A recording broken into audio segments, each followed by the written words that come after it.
अस्सलामु अलैकुम वरहमतुल्लाह। वालेकुम अस्सलाम वरहमतुल्लाहि वबरकातुहू।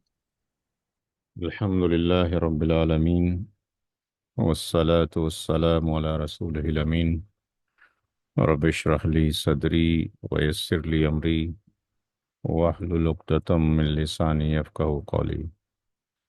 मुस्लिम इनहेरिटेंस का बैच नंबर 16 है और लेक्चर नंबर 10 है। आज इंशाल्लाह दो टॉपिक पे डिस्कशन किया जाएगा। Percentage decrease in all and percentage increase in all, और उसका फिर वेरिफिकेशन किया जाएगा। और सेकंड टॉपिक है लिविंग इनहेरिटेंस शेयर, अपने हिस्से को छोड़ा जाए उसको हम बोलते हैं तखारुज। तो इसके बाद हम वो डिस्कशन करेंगे जो मुनासखा से रिलेटेड सवाल था जिसमें काफ़ी लोग कंफ्यूज हैं। तो पहले जो आज के सेशन के टॉपिक हैं उनका डिस्कशन करते हैं। तो पहला जो टॉपिक है वो है डॉक्टराइन ऑफ ऑल और डॉक्टराइन ऑफ रद से रिलेटेड। ये डॉक्यूमेंट है, मैं आपको शेयर कर दूंगा। तो जैसा कि हम ऑलरेडी डिस्कशन कर चुके हैं इसके बारे में, रद और ऑल के बारे में, कि ये दोनों जो रूल्स हैं वो हज़रत उमर रदी अल्लाह तआला अन्हु के खिलाफत के दौर में आए। आपने उसका सॉल्यूशन दिया था। तो यहाँ पर जो ऑल है और रद है उसके लिए ये कंडीशंस हैं कि जितने भी वारिसीन होने चाहिए वो प्राइमरी ईयर्स होने चाहिए जिनके हिस्से फिक्स्ड हैं, यानी ज़बील फरोज हैं।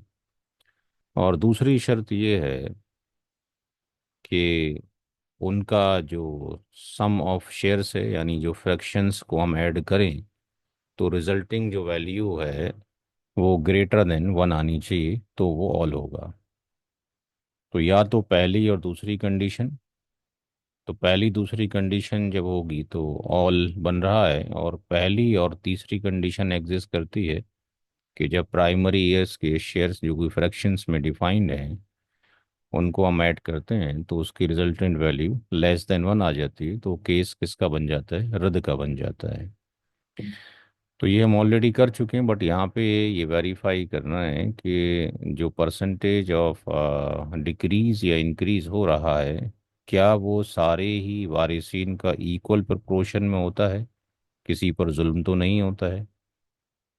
तो यहाँ पर एग्जाम्पल को समझने के लिए हमने एक एग्जाम्पल लिया है कि जब डेथ हो जाती है तो जिसकी डेथ हुई है उसने अपने पीछे अपने शौहर को छोड़ा है और अपनी दो सगी बहनों को छोड़ा है। तो अगर यही वारिस मौजूद हैं तो जो शौहर है वो भी प्राइमरी ईयर्स है और टू रियल सिस्टर्स भी प्राइमरी ईयर्स हैं। तो अकॉर्डिंग टू दी कुरान करीम, जब चूंकि कोई औलाद ही नहीं है तो शौहर का जो हिस्सा है वो 1/2 होगा, चूंकि कोई बच्चा नहीं है। और ये मेंशन है सूरह निसा की आयत नंबर 12 के अंदर। और इसी तरीके से दो जो रियल सिस्टर्स हैं उनका जो शेयर है वो 2/3 है। और ये कहाँ पर मौजूद है? 176 के अंदर। ये हमें ऑलरेडी मालूम है, हम पढ़ चुके हैं।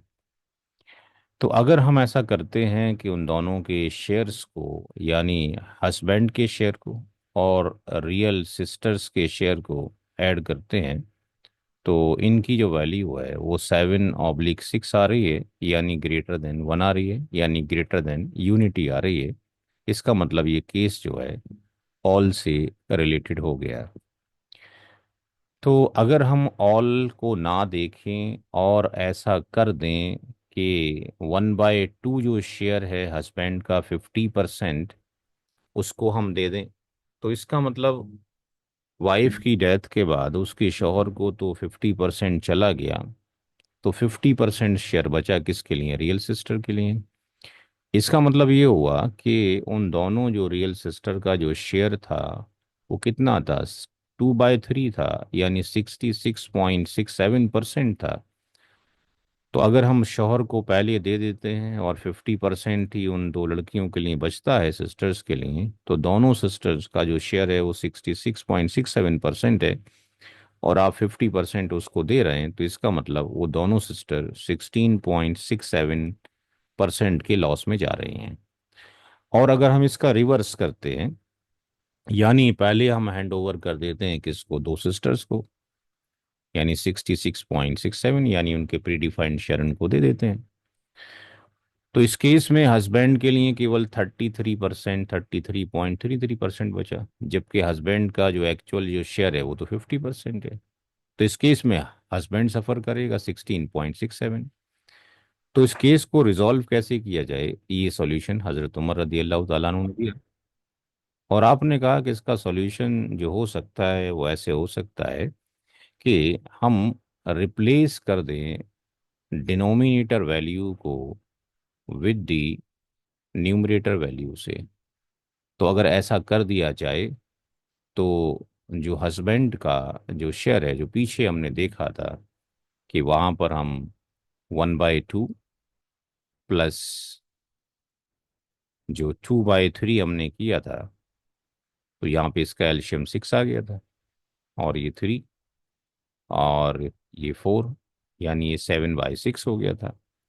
तो यहाँ पर ये कहा जा रहा है कि इसको हटा के इस 7 को यहाँ पर मूव कर दीजिए, तो नया जो शेयर है हस्बैंड का वो 3/7, यानी दिस वन हो जाएगा। यानी हस्बैंड को 50% की जगह पर 42.86% मिलेगा। सिमिलरली दो जो रियल सिस्टर है उनका जो शेयर हो जाएगा वो 4/7 हो जाएगा। उनको जो 66.67% मिल था, अब 4/7 का मतलब हो गया उनको 57.14 मिल रहा है।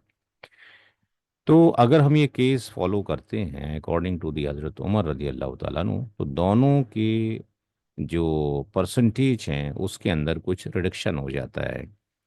तो क्या वो इक्वल आपके पास हो रहा है, इक्वली सबके पास रिडक्शन हो रहा है, या किसी पर कम किसी पर ज़्यादा हो रहा है, उसके वेरिफिकेशन के लिए यहाँ पर एक फार्मूला हमने डिफाइन किया है। तो अकॉर्डिंग टू द मैथमेटिक्स जो फार्मूला है verification of doctrine of all का, तो परसेंटेज ऑफ डिक्रीज का फार्मूला है SDA/PS and multiplied by 100। SDA का मतलब है प्री डिफाइंड शेयर्स। ये जो कंपोनेंट्स हैं, पैरामीटर्स हैं, आपको किसी डॉक्यूमेंट में नहीं मिलेंगे, क्योंकि मैंने ही लिखे हैं। तो अल्लाह का करम है कि ये यहाँ पर मैथमेटिक्स फार्मूले डिफाइन किए गए हैं ताकि हम प्रूव कर सकें। तो प्री डिफाइंड जो शेयर्स हैं उसमें से शेयर आफ्टर ऑल, तो प्री डिफाइंड जो शेयर है हस्बैंड का वो कितना है, 1/2 है। और जो आफ्टर ऑल आ रहा है वो क्या आ रहा है, वो 3/7 आ रहा है। तो यहाँ पर हम इसका जब एल्शियम लेंगे तो ये 14 हो जाएगा, और ये 7 हो जाएगा, और ये कितना हो जाएगा, 7 2 और ये कितना हो जाएगा, 6 हो जाएगा, यानी 1/14 वैल्यू निकल आएगी किसकी, SDA की। तो यहाँ पर फिर SDA की वैल्यू को रख दिया जाएगा, यानी ये SDA/PS मल्टीप्लाइड बाय 100 है। तो SDA की जो वैल्यू निकली है 1/14 निकली है, और जो प्री डिफाइंड शेयर है दैट इज़ 1/2 है, उसकी मल्टीप्लाई फिर 100 से कर दी जाएगी। तो यहाँ पर इसका सॉल्यूशन हमने नीचे लिखा हुआ है कि इन वैल्यूज़ को अगर यहाँ फार्मूले में पुट कर दिया जाए, तो ये जो वैल्यू है, ये वैल्यू है प्री डिफाइंड जो शेयर है, और ये है शेयर आफ्टर ऑल, तो इसकी वैल्यू 1/14 हो गई, और जो प्री डिफाइंड शेयर था वो 1/2 हो गया। तो 1 बाय जो ये 14 है ऊपर, और नीचे 1/2 है, तो जब हम इसको सिंपलीफाई करेंगे तो ये 1/14 हो जाएगा, और ये 2 ऊपर चला जाएगा, 1 नीचे आ जाएगा, तो 2 7 सा, यानी ये जो आंसर आ रहा है 1/7 हो जाएगा। और 1/7 की मल्टीपल करने के बाद 100 से करते हैं, तो जो परसेंटेज ऑफ डिक्रीज हस्बैंड का हो रहा है यानी हस्बैंड को जो 50% मिलता, उस 50% का कितना डिक्रीमेंट हो रहा है? 14.285%। ऐसे ही हम ये चेक करेंगे क्या जो दो बहनों का हो रहा है क्या वो भी इतना ही डिक्रीज हो रहा है। तो ये प्री डिफाइंड शेयर है 2/3 किसका? टू रियल सिस्टर का। और उनको जो मिल रहा है कितना मिल रहा है? 4/7 मिल रहा है। तो यहाँ पर 2/3 -4/7 जब आप करेंगे तो ये कितना हो जाएगा? 21।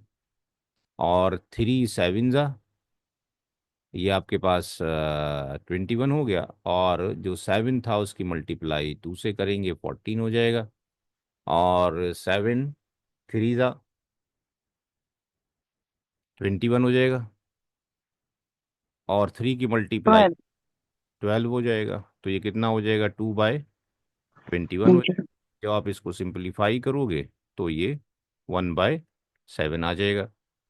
तो यहाँ पर जो यहाँ पर ये वैल्यू आ रही है फिर वही वैल्यू निकल कर आ जाएगी कितना?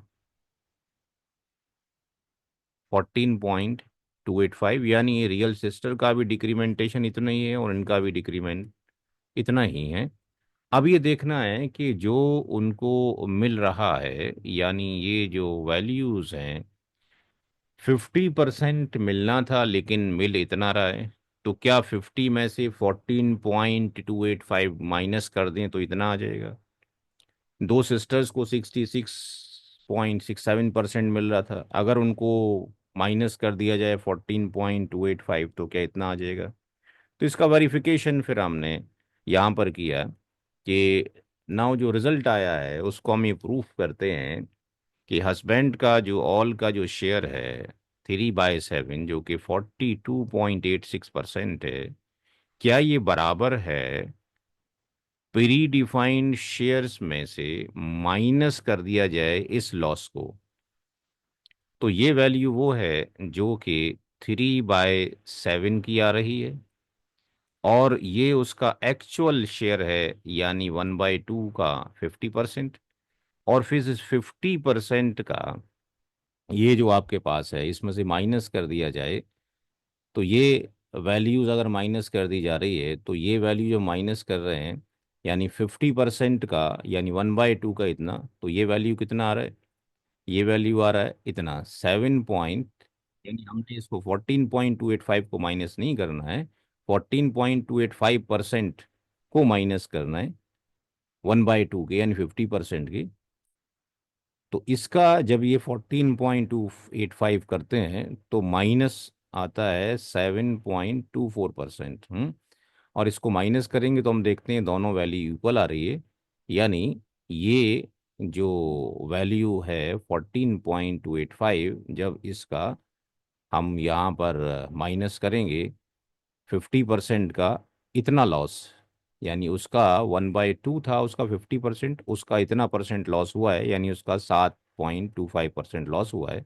तो ये वैल्यू यहाँ से प्रूफ हो गई। और इसी तरीके से जो उसका है दो रियल सिस्टर का है, दो रियल सिस्टर को 4/7 वैल्यूज जा रही है यानी उनको 57.14 मिल रहा है। और इनका भी जो लॉस हो रहा है वो 14.285% हो रहा है। तो 14.285% जो लॉस है किसका है? 2/3 का है। तो 2/3 का 14.285% जो निकालेंगे तो यहाँ पर 2/3 का 14.285% जो निकल कर आया वो 9.52% आया।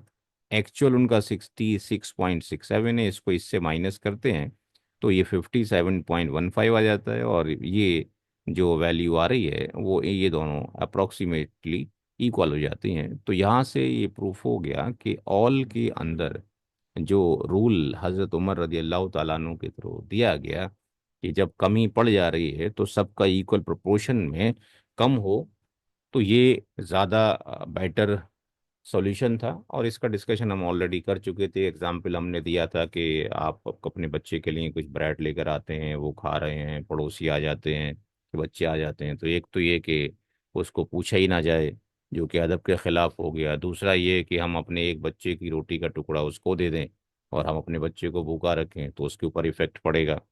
तीसरा तरीका ये, कुछ भी किसी की हिस्से में से दे दें, वो भी ठीक नहीं है। सबका इक्वल प्रोपोर्शन ले लिया जाए, जैसे कि यहाँ ड्राइव किया गया, तो that is the better solution.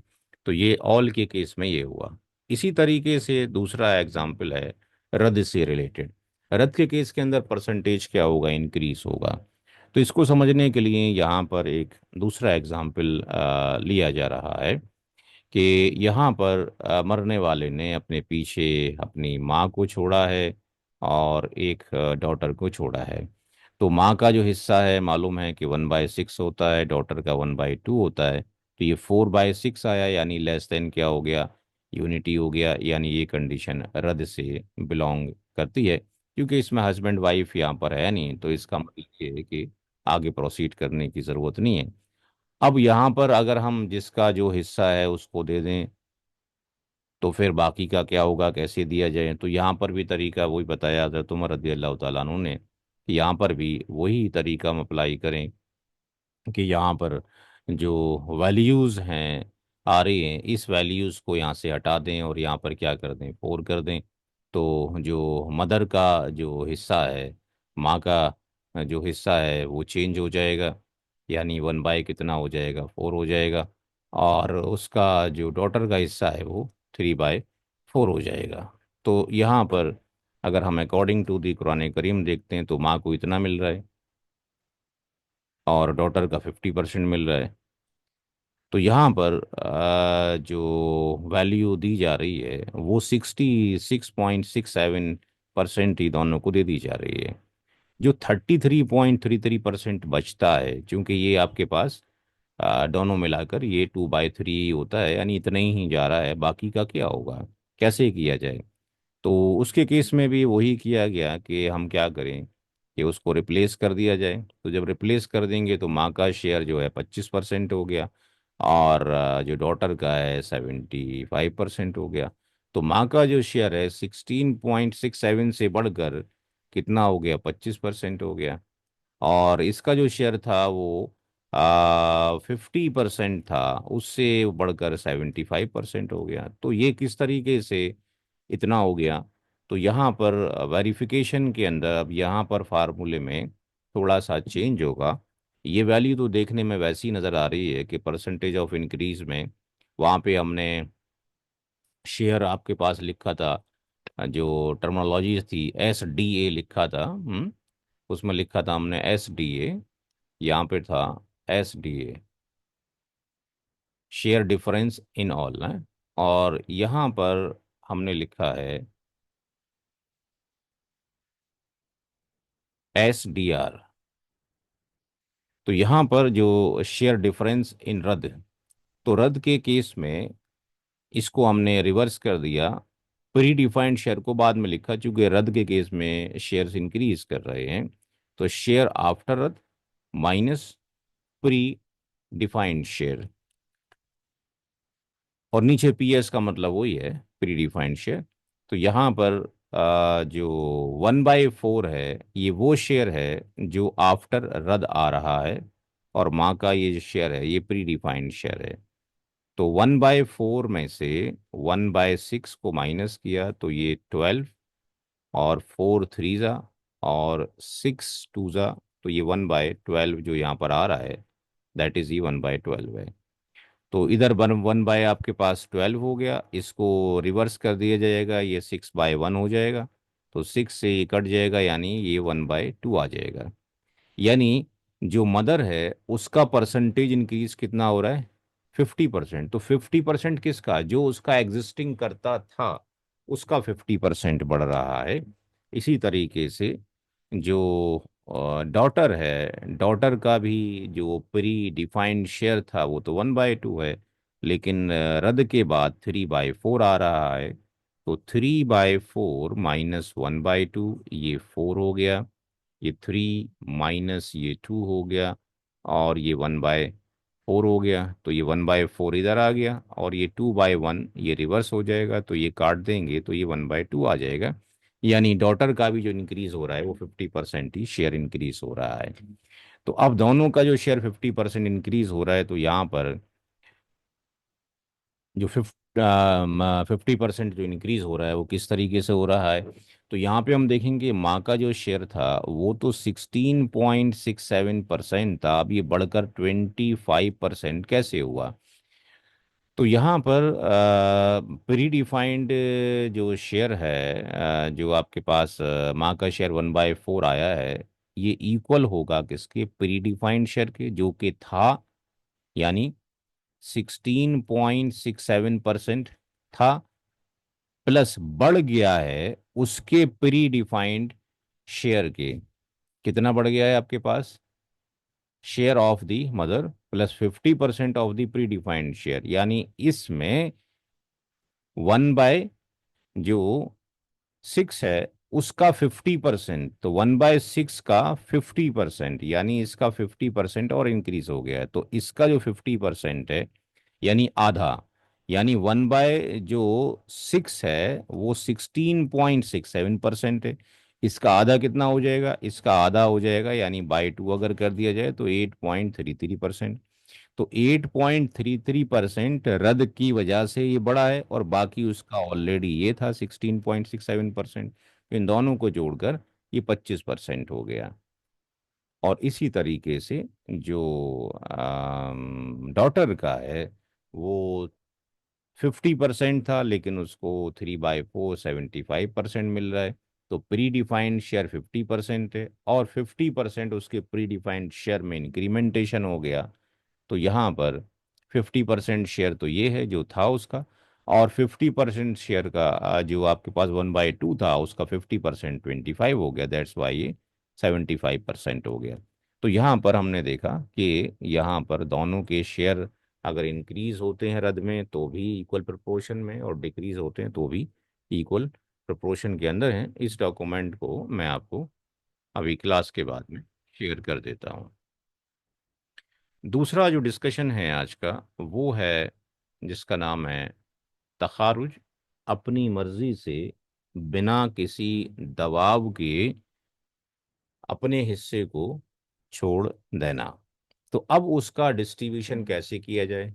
कोई ये कहता है जी मैं अपना हिस्सा नहीं लेना चाहता हूँ, तो उसके हिस्से को कैसे डिस्ट्रीब्यूट किया जाए। तो यहाँ पर मल्टीपल कंडीशंस हो सकती हैं, वजूहात हो सकती हैं छोड़ने की। तो जो मल्टीपल बुक्स में मुझे मिली वो मैंने यहाँ पे कोट कर दिया है कि एक कंडीशन तो ये है कि भाई मैं अपना हिस्सा छोड़ रहा हूँ, मेरी कोई डिमांड वगैरह नहीं है। दूसरा ये है कि कोई अपने हिस्से को सरेंडर करना चाहता है, छोड़ना चाहता है, और वो कुछ डिमांड पेश कर रहा है कि भाई एक काम करें कि भाई मुझे वालिद साहब के जो स्टेट है उसमें से ये बगीचा दे दें, और या ये कार दे दें, या ये फ्लैट या शॉप दे दें। और इन दैट केस जब वो डिमांड कर रहा है तो स्कॉलर सेज कि भाई इसमें ये कंपलसरी है, ज़रूरी है कि बाकी वारिसीन मुत्तफिक हों। अगर 4 लोग थे और एक बंदा कहता है जी मेरे को कार चाहिए वालिद साहब की, और 3 लोग उस पर एग्री नहीं होते हैं, तो फिर ये कंडीशन एग्जिस्ट नहीं करेगी। एक कंडीशन ये हो सकती है कि किसी शख्स ने अपनी बीवी का महर नहीं दिया है, और ये अक्सर देखने में आता है कि महर के ताल्लुक जैसे इनहेरिटेंस के ताल्लुक से अवेयरनेस है ही नहीं। इसी तरीके से महर के ताल्लुक से भी ये समझ लिया जाता है कि जब डेथ होगी वाइफ की तो उसको माफ़ करा लिया जाएगा, जो कि गलत है। ये जो महर है ये कर्ज है, और किसी शख्स की डेथ के बाद जो है सबसे पहले उसका कफन दफन जब कर लिया जाएगा, तो कर्ज जब निकाला जाएगा तो ये बीवी का जो कर्ज था हस्बैंड के ऊपर, तो ये कर्ज भी आपके पास वहां से निकाला जाएगा। वो अलग बात है जब कर्ज निकाला जाएगा तो उस में से, यानी उस मेहर से में से भी अगर औलाद होगी तो शौहर जो है 1/4 का मालिक बनेगा, और अगर नहीं है तो 1/2 का मालिक बनेगा, बट बहरहाल ये निकलेगा। तो कोई ये कहना चाहता है कि भाई मेरे पास फला आदमी का कर्ज है, और या मेरे पास मेरी बीवी का महर है, और मेरा हिस्सा भी प्रॉपर्टी में निकल रहा है, तो शायद शर्म आ रही हो इसलिए वो अब वो नहीं लेना चाह रहा है बीबी के हिस्से को। तो ये मल्टीपल कंडीशंस हैं। अब इसका सॉल्यूशंस क्या है? इसके दो तरह के सॉल्यूशंस हैं जो मुझे किताबों में मिले। एक मेथड तो ये है कि भाई हम जिस तरीके से डिस्ट्रीब्यूट करते चले आ रहे हैं उस शख्स का भी हिस्सा निकालें जो अपने हिस्से को नहीं लेना चाहता है, और जब सबके शेयर्स बढ़ जाएं तो उसके हिस्से को दोबारा से बाकी लोगों के अंदर तकसीम कर दिया जाए। चार लोग हैं, सबके हिस्से आपने दे दिए, एक शख्स चाहता है कि मुझे नहीं चाहिए, तो उसके हिस्से को दोबारा से कैलकुलेट करके उन लोगों में बांट दिया जाए। तो इसमें टू टाइम्स कैलकुलेशन है कि भाई एक बार आप डिस्ट्रीब्यूट करें सबको, उसको भी दे दें जो जो नहीं चाहता है, फिर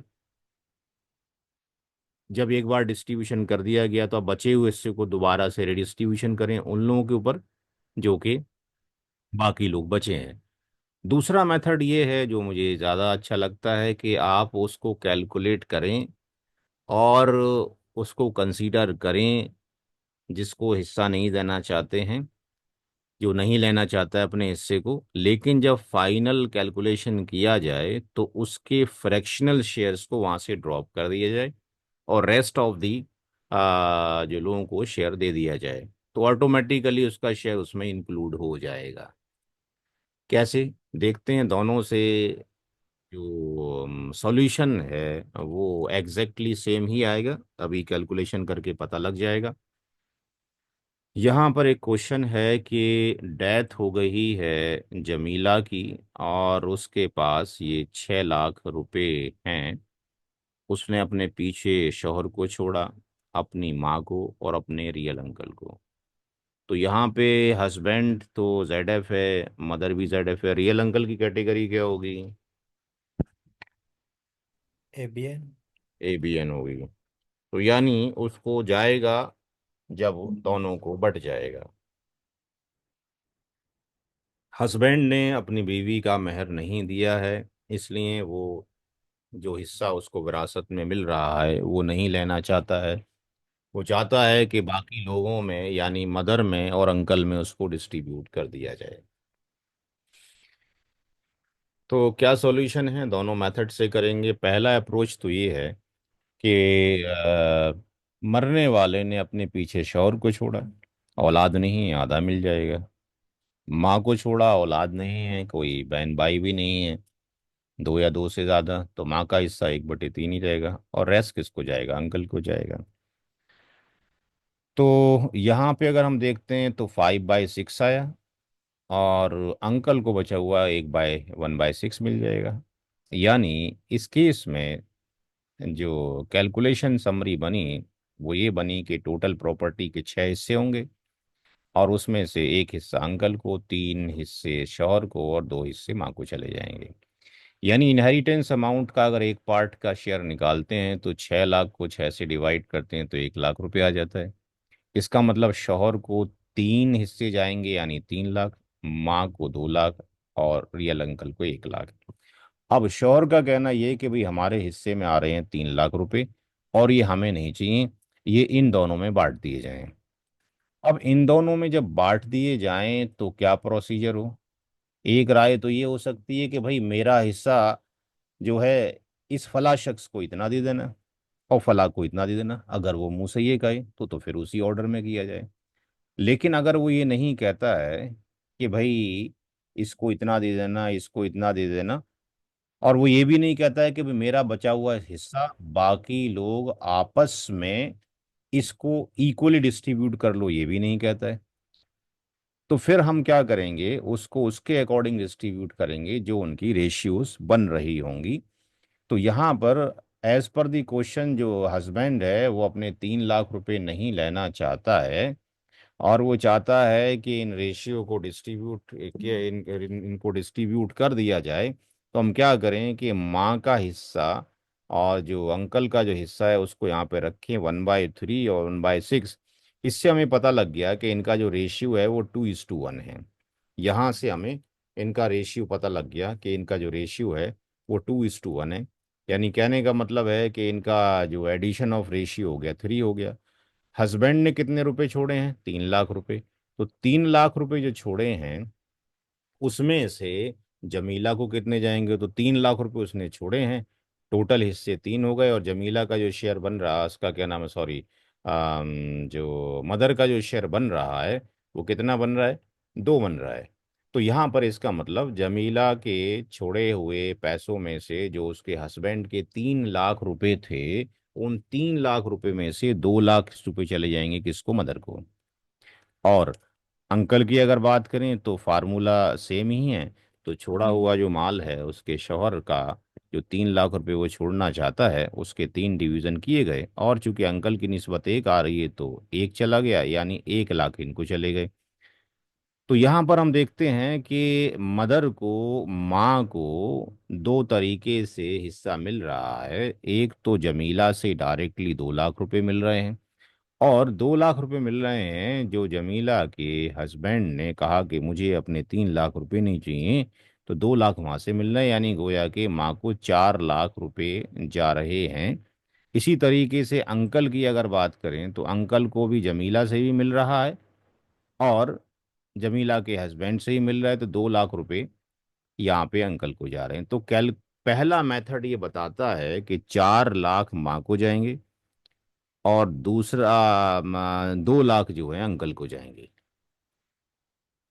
अगर हम मेथड 2 अप्रोच अप्लाई करें, तो मेथड 2 में हम ये देखते हैं कि स्टेप नंबर 1 तो कॉमन है, 5/6 हो गया, 1/6 हो गया, total shares of all inheritors हो गए। 4 स्टेप तक कॉमन है, ठीक है जी। फिफ्थ स्टेप में हम क्या करें कि जिसको अपना हिस्सा नहीं चाहिए उसको यहां से एग्जिट कर दें, फोर्थ स्टेप के बाद। अब कौन बच गए, सिर्फ यही बच गए। जब ये बच गए तो इनका रेशियो 2:1 ही है, जो हमने निकाला था पीछे अभी। तो जितना भी पैसा बचा है उसको 2:1 के हिसाब से आप कैलकुलेशन कर दें। तो यहाँ पर माँ के 2 शेयर हैं, अंकल का 1 शेयर है। तो मेथड नंबर 2 के अकॉर्डिंग पूरी प्रॉपर्टी का यानी 6 लाख का डिस्ट्रीब्यूशन 3 से होगा। 2 लाख रुपए का एक हिस्सा आया, माँ को डायरेक्टली कितने चले गए, 4 लाख चले गए, और अंकल को 2 लाख चले गए। तो दूसरा मेथड आसान है, एक ही बार में कैलकुलेशन हो जाएगा और हिस्सा चला जाएगा। अब अगर किसी ने ये मिस्टेक कर लिया कि उसको स्टार्टिंग से जो अपना हिस्सा नहीं लेना चाहता है उसका शेयर लगाया ही नहीं, तो सब कुछ उल्टा होने वाला है। कैसे, देखिए यहाँ पे हमने लिख दिया नोट में कि बोथ दी कंडीशन में जो फाइनल आंसर है सेम है, मेथड 2 क्लियर अप्रोच है, इसी से करना चाहिए। अब यहाँ पर जो नुकसान हमें उठाना पड़ता है गलत करने की वजह से, क्या इफेक्ट होगा बाकी वाले सीन के ऊपर। अगर उस शख्स को आइसोलेशन में डाल दिया जाए, आइसोलेट कर दिया जाए, जो अपना हिस्सा नहीं लेना चाहता है, मान लिया जाए कि वह एग्जिस्ट ही नहीं करता है, तो गड़बड़ हो गई सारी की सारी। तो अगर हम ये मान लें कि भाई हस्बैंड अपना हिस्सा नहीं लेना चाहता है और हम उसको सिरे से ही इग्नोर कर दें, तो आप देखेंगे क्या होने वाला है कि माँ को 1/3 और अंकल को 2/3। Now what will happen. तो जब माँ को 1/3 जा रहा है, आपने हस्बैंड को स्टार्टिंग से ही हटा दिया कि वो नहीं लेना चाहता है, तो उसको वारिसीन में काउंट भी मत करो, वारिसीन में काउंट तो करना था। तो व्हाट विल हैपन कि यहाँ पर 2/3 चला गया किसको, अंकल को चला गया, और पूरी प्रॉपर्टी के 3 हिस्से हुए। जब 3 हिस्से हुए, एक हिस्सा 2 लाख का आया। माँ को एक हिस्सा जाना है यानी 2 लाख, और अंकल को 2 हिस्से जाने यानी 4 लाख, तो टोटल रिवर्स हो गया। तो यहाँ पे नोट लिख दिया हमने, it's very clear that the isolation of the husband right from the beginning क्या करेगा, माँ के हिस्से के ऊपर असरअंदाज हो जाएगा। जो उसका शेयर छोड़ा हुआ है हस्बैंड का, जमीला के हस्बैंड का, उसमें से कुछ भी नहीं जा रहा है, चूंकि माँ को केवल 2 ही लाख मिल रहा है, बाकी जमीला के हस्बैंड के छोड़े हुए हिस्से को अंकल ले जा रहे हैं। तो हमेशा जो बंदा अपना हिस्सा छोड़ना चाहता है उसको हम स्टेप नंबर 4 तक कैलकुलेशन में रखेंगे, स्टेप नंबर 4 तक कैलकुलेशन में रखेंगे। और यहाँ से फिर उसको हटाएंगे। बाकी जो लोग बचेंगे उनकी रेशियो निकाल लेंगे, उसके अकॉर्डिंग डिस्ट्रीब्यूशन किया जाएगा। बात समझ में आ गई? एक सवाल इसके ऊपर जो आपने घर से करना है।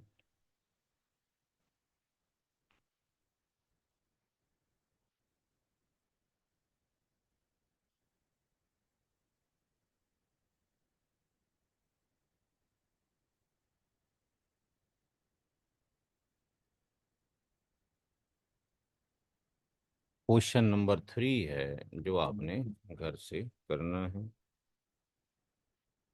Print screen.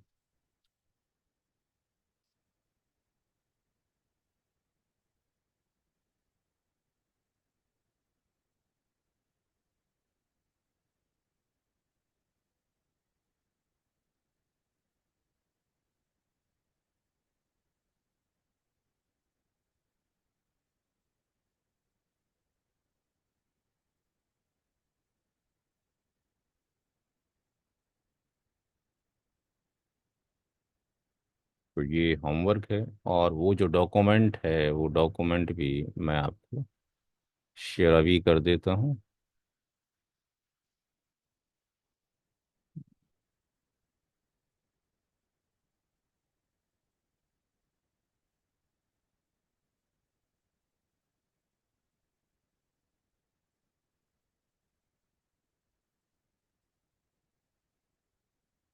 Percentage decrease.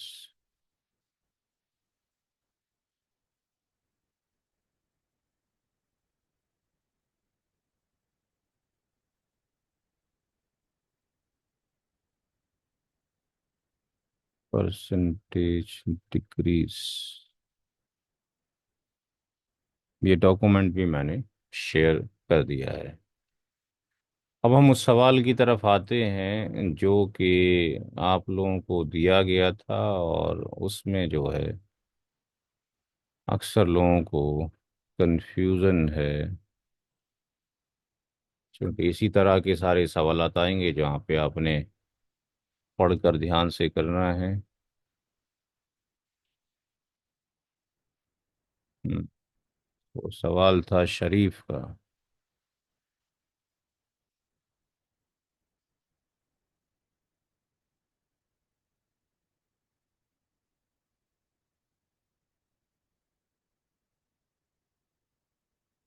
Question number Masood and शरीफ।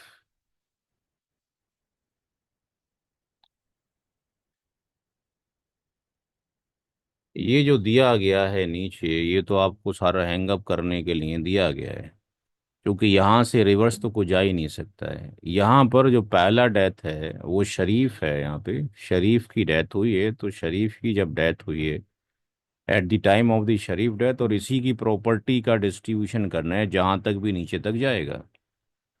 तो शरीफ की जब डेथ होती है तो उसकी मदर है करीमा, वाइफ हमीदा है, और सिस्टर शाहिदा है, और डॉटर फहीमा है, जो कि फर्स्ट वाइफ से है, इससे नहीं है। तो पहले तो आप यहाँ निकालेंगे फर्स्ट वाली डेथ का, ठीक है जी। तो यहाँ पर जो आप निकाल रहे हैं शरीफ का, तो मदर करीमा हो गई, वाइफ हमीदा हो गई, और डॉटर फहीमा हो गई, जो कि पहली वाली से है। इसलिए लिखा, इसको आगे जब सवाल में जाओगे तो यहाँ पे कहीं स्टेप मदर का कॉन्सेप्ट अभी आ जाएगा। अगर ये ना लिखते तो फिर वहाँ पे समझना मुश्किल होता। तो पहले वाला केस तो अक्सर लोगों ने ठीक कर लिया है कि भाई ये यहाँ पर मदर है, वाइफ है, डॉटर है, 5/24 हो गया, और ये वैल्यूज उनकी यहाँ पे निकल आई। लेकिन अब जो सेकंड जो डेथ हो रही है यहाँ पर, वो शाहिदा की हो रही है। तो यहाँ पे जो सेकंड डेथ है वो है शाहिदा की, जो कि सिस्टर है किसकी? शरीफ की।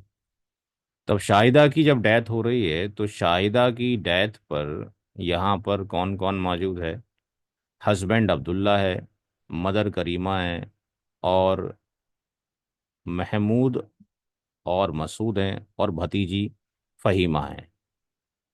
तो यहाँ पर अगर हम देखते हैं सवाल में, तो शाहिदा सिस्टर है किसकी? शरीफ की। तो शरीफ और शाहिदा की जो मदर हो गई वो कौन हो गई? करीमा हो गई। अच्छा, शरीफ की जो बेटी है वो फ़हीमा है, वो इसकी भतीजी हो गई।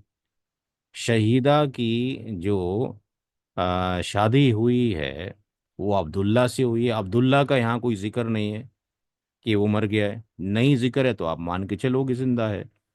तो अब्दुल्ला से उसकी शादी हुई। एंड अब्दुल्ला से जब शादी हुई तो यहाँ पर जो शहीदा है उसने अपने दो बेटों को, महमूद को और मसूद को छोड़ा है। तो महमूद को भी छोड़ा है उसने, मसूद को भी छोड़ा है, और उसने अपनी माँ को भी छोड़ा है, और अपने उसने एक भतीजी को भी छोड़ा हुआ है। तो यहाँ पर यही चीज़ें देखने की हैं कि किसका रिलेशन किससे बन रहा है और किससे नहीं बन रहा है। तो यहाँ पर भतीजी जो है वो ज़बिल आराम में चली जाएगी। ये 2:1 का जो कॉन्सेप्ट है हमेशा, वो जाता है बेटा बेटी में, पोता पोती में, सगे भाई सगी बहन में, सौतेले भाई सौतेली बहन में। बाकी जब कभी भी मेल या फीमेल को एग्जिस्ट करेंगे, भाई का बेटा और भाई की बेटी, तो भाई की बेटे को तो जाएगा, बेटी को नहीं जाएगा, वो भतीजी बन जाएगी। तो इसका कोई शेयर नहीं जा रहा, चूंकि हमारे पास जो है ये एबीएन मौजूद है। अगर एबीएन ना होते तब भी वो जबिल उसमें क्या नाम है भतीजी को नहीं जाता, क्योंकि जेड एफ मौजूद है। अगर प्राइमरी ईयर्स भी मौजूद ना हो और आपके पास सेकेंडरी में ना हो तो जबिल अरहम को जाता है, या उस कंडीशन में जाता है कि स्पाउस में से कोई एक मौजूद है, हस्बैंड एंड वाइफ में से, तो उनका प्री डिफाइंड शेयर देने के बाद बाकी जो बचेगा वो जबिल आराम में जाएगा। इसके ऊपर भी इंशाल्लाह अगले साल तक एक किताब आ जाएगी।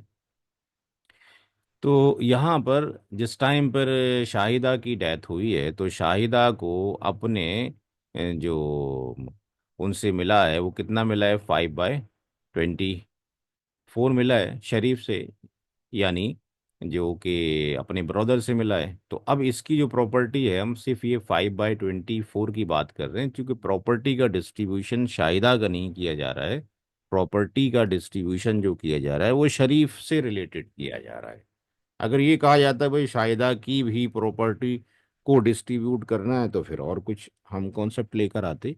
तो यहाँ पर जो प्रॉपर्टी शरीफ से चली आ रही है, जो ट्रांसफ़र हुई शाहिदा को 5/24, अब जिस टाइम पे शाहिदा का इंतकाल हुआ है उसका हस्बैंड मौजूद है अब्दुल्ला, उनकी मदर करीमा मौजूद हैं, दो बेटे मौजूद हैं।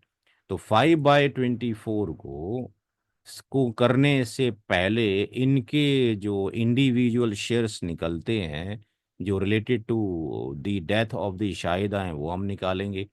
तो ये यहाँ पर जो वैल्यूज आई जो कि महमूद और मसूद की हैं वो 7/24, और आ गई हर एक बच्चे की यहाँ पर, जो कि दोनों की 7/12 था, क्योंकि आधा आधा चला जाएगा। तो यहाँ पर ये वैल्यू तो इंडिविजुअल निकली कि हस्बैंड को 1/4 मिलेगा शाहिदा से, और मदर को 1/6, और हर बेटे को 7/24 मिलेगा। लेकिन इसका क्या हुआ 5/24 का? तो फिर 5/24 की मल्टीप्लाई आप हर एक से करेंगे, तो फिर उसके हस्बैंड अब्दुल्ला का शेयर 5/96 आ गया, मदर करीमा का 5/144, और महमूद और मसूद का 35/576 आ जाएगा। इसके बाद सवाल में ये कहा गया कि अब उसके बाद शरीफ की डेथ के बाद कौन कौन गुजरा है। तो शरीफ की डेथ के बाद जो है, एक तो आफ्टर शरीफ डेथ, शरीफ की डेथ के बाद शाहिदा चली गई, और उसके बाद उसकी डॉटर जो फ़हीमा थी वो भी चली गई। तो फ़हीमा की जो शादी यहाँ पर हुई है, फ़हीमा की जब शादी हुई है, तो फ़हीमा की जो शादी हुई है, मैरिड हुआ ज़हीर से हुआ, और यहाँ पर उसके जो बच्चे हैं वो हैं कबीर और सगीर। तो यहाँ पर टू सन्स हैं, Kabir and Sagir, and one daughter Nasira मौजूद है। तो यहाँ पर ये कहा गया है कि जो जहीर है उसका जो फ़हीमा का हस्बैंड है वो भी गुजर चुका है। तो अब यहाँ से शरीफ की प्रॉपर्टी का कोई भी हिस्सा जहीर के पास तो जाएगा नहीं, क्योंकि ये कौन हो गया, ये आपके पास उसके दामाद हो गए। तो यहाँ पे दैट्स वाई ये सिर्फ उलझाने के लिए आपको सहारा दिया गया है। तो शरीफ जहीर की भी डाइड हो गया बिफोर शरीफ। तो यहाँ पे हमने सिर्फ देखना है कि फ़हीमा की जब डेथ हुई है तो कौन कौन बचा है। फ़हीमा की डेथ जब हुई है तो जहीर पहले ही निकल चुका। और इन्होंने जो छोड़ा फ़हीमा ने, वो किस किस को छोड़ा। तो फ़हीमा ने अब किस किस को छोड़ा है, मदर। ये किसकी मदर है, ये फ़हीमा की मदर है, किसकी मदर है, करीमा। करीमा कौन है यहाँ पे, फ़हीमा की